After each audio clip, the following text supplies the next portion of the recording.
Episode 4 of BS with Bob. I'm Bob. How you doing? This guest that I have this time around is a friend of mine. I've known Chad Mickelson for 20 plus years.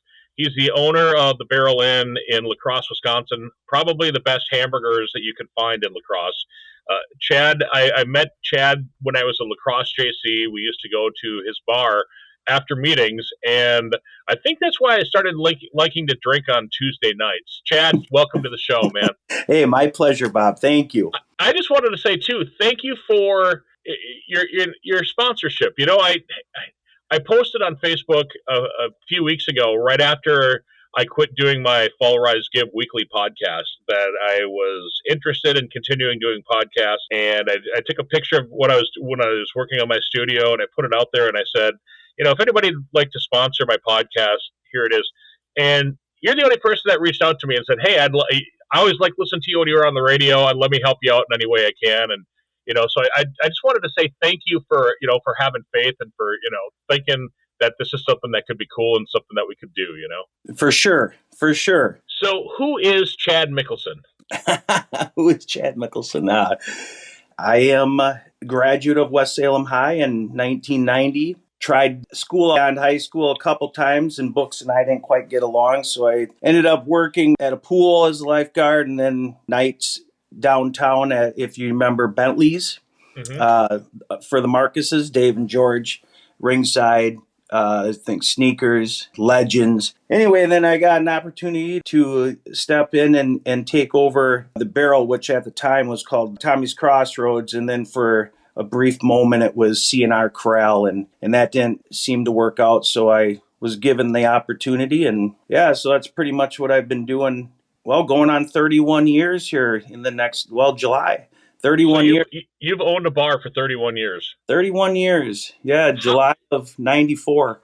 How has the bar industry changed in that 31 years, Chad? Well, profit margins are smaller. Laws are different. That's a great question, Bob. I mean, I don't know. You know, when I first started, I knew that at the time, whatever it was that I was going to do next, I needed to make sure that was going to work. Because like I said, school and it wasn't meshing. So even though I was young at the time, you know, I also was somewhat disciplined, you know, and it just seemed, I don't know, being young, it still seemed a little bit of just seemed like more people were out throughout the day longer. Now I see more people that are out, but they're more coming in to eat. Our bar kind of originally was a neighborhood bar with a certain clientele. And when I got there, you know, coming from downtown, I tried to change that just a little bit, just simply because I was like 21 and we had a lot of older people at the time that were in there, and it was you more or less relied on your neighborhood. I don't know if you could necessarily, I don't know if I had to do it over, if I would have been able to make that work nowadays versus back then, I guess. You know, the grill certainly helped. I know that I say that if we didn't have a grill, it's probably a pretty safe bet that I wouldn't be there. As I mentioned in the introduction, that the burgers at the Barrel Inn, I think, are probably the best hamburgers in La Crosse. Well, I appreciate that. Thank you. And just the different ones that you have, I think, taste great. And I'm not here to kiss your ass or anything, but I just wanted to at least put that out there, that I thought that's probably, honestly, when I'm working in Ferryville and somebody says, what's the best burger in La Crosse, I always send people to the Barrel Inn. Well, thank you. I appreciate that. I really do. We just added hot dogs to our menu. I've been wanting to do that for years, and we finally just added them. Rippers. I don't know if you've seen them. We've marketed on Facebook a lot in the last couple months, but I'm pretty proud of those. We've tried a lot of things over the years, Bob, and the last time we did something, you know, a little different than our normal Phillies or burgers, we tried homemade pizzas, and they didn't fly, and I also thought they were good. And I asked somebody once, how come, you know, you like the pizza, but you don't order the pizza? And, you know, they said something interesting. People that come to the Barrel, well, them particularly, but I think they're coming for a burger. They're not coming for really something else. So hopefully we can get people to try those, the Rippers, and enjoy those just as well. Because pizzas you can find a lot of places, not necessarily hot dogs. They're like quarter pound, all beef franks. Next time I'm up in La Crosse, I'm gonna have to try a hot dog up there at the place. So do you guys have chili dogs?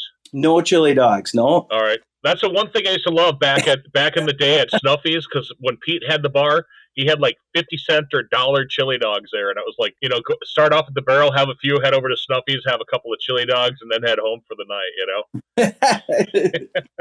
Nope. So, Oh, Snuffy's Pete. Yeah, he was really reasonable. oh, It, absolutely. And that dude, it's funny when I first started going in there. Actually, when I used to go to any of the bars, I always thought that the bartenders were like, "How in the hell do you know what I'm drinking? How do you know? I don't remember your name, but I know that, they had my beer ready for me when I walked up, and I had a hard time figuring that out. But then when I became a bartender myself, I realized that I don't know who the hell you are, but I do know that you drink, a Busch Light, or that your wife is drinking a vodka cranberry with a splash of lemonade. It's like, it's so I'm funny that you remember that stuff, but you don't remember people's names at all. I'm so happy you said that, Bob, because if I had a weakness, I think that it is that I can't remember names, and I can remember what you're drinking. I can have your order done and place at the table before you sat down. But I sometimes stumble on names, and it's kind of the wrong business to do that. Pete was master at that. He would remember drinks and names, even Yeah. 10 years later. I haven't gotten the name part down, unfortunately, and I think I don't know if it's going to get any better, but I can certainly remember drinks and orders and that. But I'm glad that you said that, because I thought, that's kind of a bad trait to have in the service industry, but especially with regulars. What really gets me is when someone comes in routinely every week on their delivery day, and then you see them outside the bar in normal clothes, and you're Yeah. like, "My God, how do I know you? I know you. I can't place it. You're not wearing your Pepsi shirt." You're my Coca-Cola guy, man. That's who you are. God. Or you try to figure it out, and they're like, "Yeah, don't you have the place down the street?" How has the internet changed the bar business? For the better. I mean, you're stumping me here today, Bob. I'm unprepared. Don't you guys normally give us a questionnaire to look Well, over before we? I always, before you know what? Because my mind goes like this, Chad. Basically, I wanted to ask you who you are, and the rest of it would I just fly by my seat of my pants. Because I was thinking, like, I get your text. So I mean, you've got a place at your bar where you put in your telephone number when Yes. you go in, and you'll get loyalty points or whatever. And then, once in a while I get a text that says, "Hey, we've got wings today," or "We've got a burger special," or "Come watch the Brewers play." You've got stuff like that, which I think is great, because a lot of bars don't do that. They're not using technology to help out the bar. And I noticed that you throw up Facebook posts and things like that. And I know that you had a website. I don't know if you still do or not. We do. And the reason I know that is because I did your first website for you many, You many did. years ago. And Yes, you did. and and And so like I said, I appreciate you just for all the years that you've, first of all, trusted in my business. Secondly, been a great server as a person, and a good friend that I can bullshit with and talk to about stuff. And so I do appreciate all those things. But I thought that with the internet, and like especially with the Facebook thing and everything, that it's probably changed your business, like you said, for the better. But how have you come up with the different things that you're doing to help to promote the business? Well, now that you reminded me of those items, yes, without them, you'd been what? TV, radio, newspaper. Do we even have newspaper anymore? I mean, I don't even know if we have newspaper anymore, but everything is either social media or online and web pages, and now people can order online. We don't necessarily, I think we can, but we don't experience it a lot. I got an IT guy. He's really good. He's the one that set us up with our rewards kiosk that you see all over town at other places, and he takes care of the creativity of our Facebook page. And without him, either I would it might become too repetitious on the way I explain things. He has a good way of getting people excited and coming in. As far as the internet goes, that certainly helps with business, because you're able to branch out to people that maybe necessarily weren't reading the paper or weren't watching a certain station or listening to a certain radio station either. So yeah, I guess that's helpful. Streaming, I mean, something as simple as streaming, you'd consider that internet, correct? Streaming. Yeah. Okay, so like we've always had satellite. Anytime that it snowed hard, rained hard, or we had really bad overcast, all of our TVs would go out. So now with Hulu and that and Peacock or whatever, we have at least if that happens, we're able to flip over to a stream and be able to provide with something to watch. I mean, it was terrible if the Packers were playing and it was pouring out and it was one of their first weeks and all the TVs went out. You upset a lot of people, and I've seen them walk out the door when we couldn't. So we had to fix that, and I guess that's a plus to it. And How about some of the other cutting edge promotions and stuff that you have? Because I know that one day it happened. One day it was weird. A weird situation. I was in the bar, and you have like the last three digits or four digits of a social security number or something like that on the. And I don't know if you're still doing that one or not. But I happened to look. I'm like, hey, that's my social security.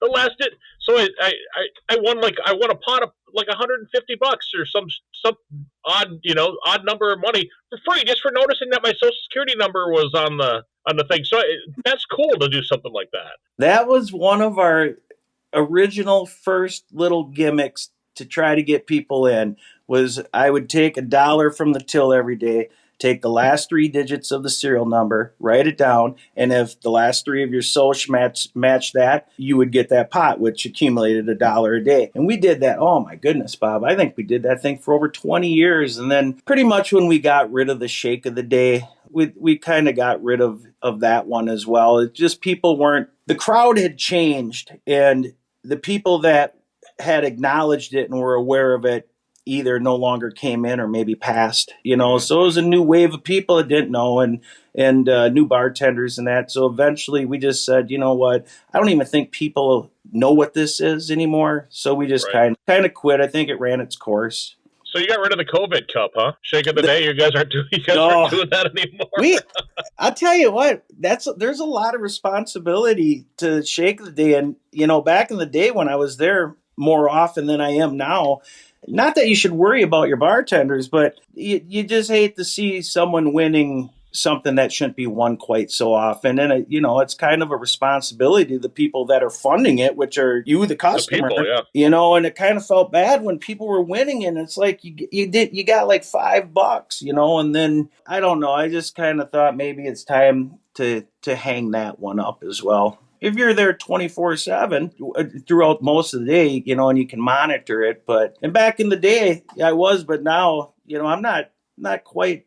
I mean, I'm there every morning, but I'm Right. not throughout the evening anymore. You brought up your bartenders and you got to trust them or whatever. I think I would have been a pretty good bar owner at one time, but I think I'm too old to do it now, and I really I don't want to be married to a job is what it boils down to. But when you're looking for somebody that's out there dealing with the public and basically the face of your business at the time, what do you look for in a bartender? What would make a good bartender? Well, certainly personality. I'll tell you what, Bob. I don't, maybe you don't, but you're not normally looking for bartend. It's not like a rental where at a certain time you're going to be losing some tenants and you need to start screening new ones.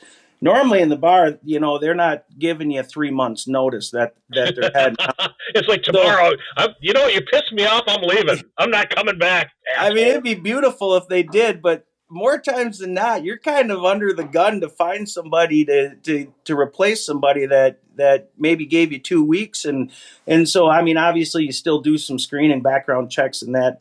I mean, personality. Yeah, you got to have personality. I mean, we've had all types. So I can't even tell you how many bartenders I've had, and we've had a ton of great ones. Don't get me wrong. I mean, more great ones than not. But sometimes I don't know. You look back and think, well, man, maybe I could have done a little better on this selection. It's just that's the way everyone's experienced that. So and not necessarily just the bar, but any business, I imagine. So I don't know. I mean, just talk to them and see if they're if when they're talking, you can kind of gauge them that they're being truthful and again got a good personality because they're the ones that are going to be serving the drinks and keeping the doors open.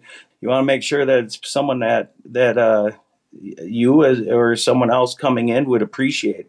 Probably like you were saying with your Tuesdays. I mean, everybody knows you got a great personality. You go in, people come to see you. If you were a complete ass, they'd probably come down to see us.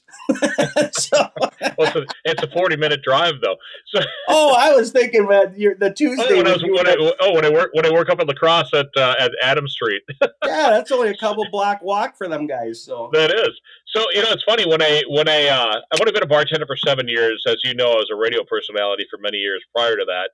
And in the 7 years I've worked in Ferryville, Wisconsin, my entire bartending career. I've worked in Lacrosse for about half of it because I lived in Lacrosse for a long time, and then just kind of commuted down here for my weekends. And now that I live down here, I commute up there to work every once in a while. But my boss here, when he hired me 4 years ago, he said, "Bob, you're my most controversial hire." And I'm like, "What do you mean?" And this guy owns a couple of gas stations. He owns a bunch of properties and does land, has land, and has had the bar for a long time. And I said, "What do you mean I'm the most controversial?" He goes, "Some people, when you get here, some locals leave. They get up and they half a beer and they walk out the door." But he goes, "For every person that leaves, there's 10 people that come in from an hour and a half away to come bullshit with bartender Bob." So he said that it's so weird how some people just like dislike you and other people think you're the best. You know what I mean?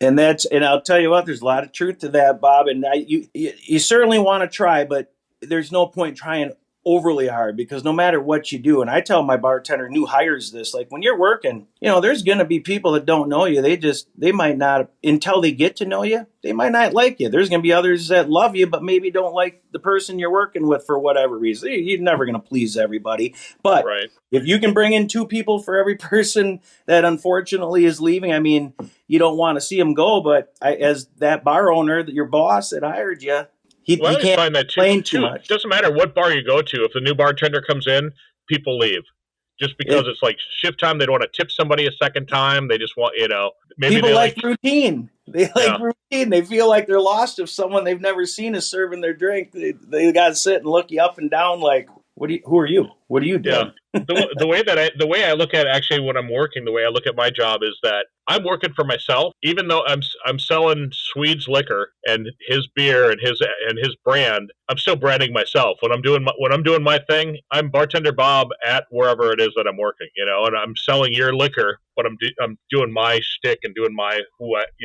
am. And I'll tell you, it works for both parties because I've seen your when the $1 million view at the swing in, right? When Yeah. so there's I get that's what you're referring to, right? There's a moment where you're being bartender Bob but at the same time you're promoting them and helping them as well. So it works for both parties. So yeah, that's a good thing. What don't you like about the bar business? Probably the hiring and the and I say that meaning not the process. I love the hiring as far as meeting new people to come in, but being how about this instead of the hiring? What leads to the hiring? Having to cover shifts. It's probably it's the worst part. Whatever it may be, someone leaving, vacations, sick. Having because we have enough people to cover what is their shifts because we don't do any surprise scheduling. What you get hired for a shift and that's your shift, and but circumstances happen, and then when that does, that's probably the worst part. I would say is just the scheduling, and I mean, look at when you said the COVID Cup. I mean, you can see it ever since then. Is that everybody's hiring. Everybody's hiring. I don't get it. What happened right there that makes it so difficult for people wanting to work, but it has gotten hard to find help.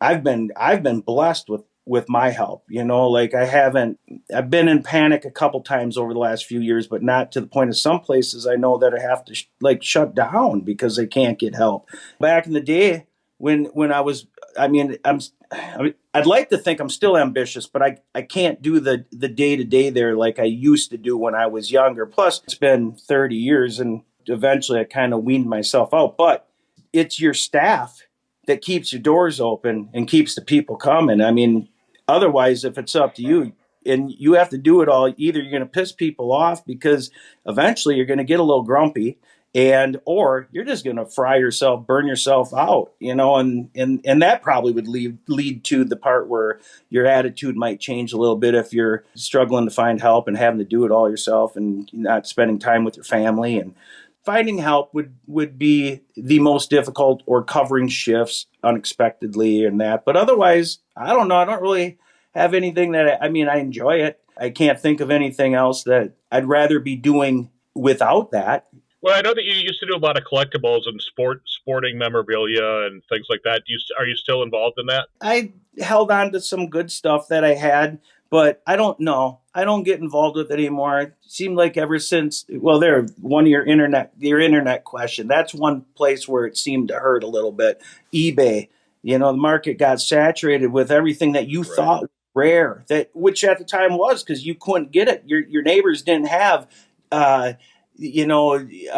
Joe Montana rookie cards, but now if you want a Joe Montana rookie card, you go online and you can find 20 of them and have them shipped to your house within 2 days, so once that happened, all my stuff that I thought was well worth something is, it's still worth something, but probably more so to me than others. And that was, so I held on to a lot of it, gave some to my kids and holding on to the rest for my kids and that. But I don't get into that as much, where we used to bring an item in and either raffle it or try to sell it behind the bar or that. But I do still have a fair amount of stuff. I haven't really gone beyond that collecting in the last probably 15 years. Yeah, I got a garage full of stuff like that. Oh yeah, that's going to be worth $1 million. No, it's not worth anything, Bob. My wife gets so mad because she says I don't part with anything, and I always tell her, "No, just wait, you'll see." And the only thing she says, "I see we're running out of room." That's what she says. So, well, that's why you move into a new place. I don't know if you can afford to do that anymore either. So we're here for a while. What do you attribute your success for and your longevity for? Because there's so many people that have had a bar, and like my son owned his bar for 3 years and he flipped it and he sold it to somebody else, and that person that had it before them, I'll bet you that the Adam Street bar and shortstop, whatever it is, whatever it was, has changed probably 5 times in your 31 years of burning the barrel in. I think 4 for sure. If you were gonna be a bar owner or restaurant owner, I would say that part of it is don't become your best customer. That's part of it. I would think, if again, employees, having the right people, being blessed to have the people that you can trust, that you can walk away and they're still bringing people in and keeping the door open while you're out at your kid's baseball practice or something, or hanging out with your family, and you don't really, you don't have to worry because they're keeping the doors open for you. So I would say the employees. You've mentioned one word a lot, and I don't know if you've caught this or not, but you've said the word family quite a bit. I've known you for, like I said, a long time. I've known Carrie for a long time. I was actually at your wedding. I don't know if you remember that or not. Yes. And you were a coach of my kids for baseball. And I mean, so family has always been an important thing for you. Do you think that having a family that is forgiving might not be the right word, but a family that will allow you to go out and do things like that has been pretty helpful? Supportive, yeah. Now that's the word I was looking for. Supportive. Yeah, most certainly. There's a lot of times where my wife questions certain things. It took a while. We've been married over 20 years, 25 years, and it's gotten to the point where now she says that she's finally able to trust some of my decisions. Like where before I was always saying, just hear me out on this one. Hear me out on this one. Yeah, it's really nice to have the support, and that was another reason why I was, once we had kids, Jet, he's just over Robert's age. You said Robert's 23 now. My son, Jet, he's 25. In fact, I'm going to watch him graduate in 2 weeks from Georgetown Law. Yeah, so where's the time go? And then Libby, she's 23. When I was able to back off a little bit, but still do stuff, but maybe not just being at the bar, but maybe with buying some rentals and having to deal with that and that, yeah, they were supportive, and it certainly helps. I mean, sometimes interference, and that's tough. You can't go see a game or can't join someone for lunch or in that. But no, you have to have support from your family. That's why I think that we're been together so long, and they understand. How do you want to be known? How do you want people to think of Chad Mickelson? Fair. I don't know. I'd like them to think I was a decent person. I don't know. I've met a lot of people over the years, and I'd like to think most of them would feel that way, but having a bar, sometimes you got to be stern and do things, that maybe they don't think is the right thing at the time, but maybe in hindsight, they look back and realize, okay, I understand why Chad got so upset when I was in here throwing beer bottles around and broke his back mirror, and he yelled at me and kicked me out and told me not to come back for a month. But, I don't know. Ever had any famous people come in? Before Champions had started having their rotation of like Gilbert Brown. Well, Gilbert Brown, he's always there, but he's part of the foundation, I believe. But before they were there, and they always would, then where Champions is, the camp. So, we were permanents there for like 13 years, and they came in, and Gilbert Brown was part of that organization. Well, prior to that, when you didn't see him on a weekly basis, him and Santonio Dotson, and one other one, I can't remember who the other guy was. Those guys came in one night. We had just started our kickball league, and that was pretty cool. Thanks so much for listening to the BS with Bob podcast. Basically, it's just me pulling up the metaphorical bar stool and chatting with everyone from entertainers to educators to business owners to marketing gurus. People who've done cool things, survived weird stuff, and have a good story to tell. Please like, subscribe, and share the podcast.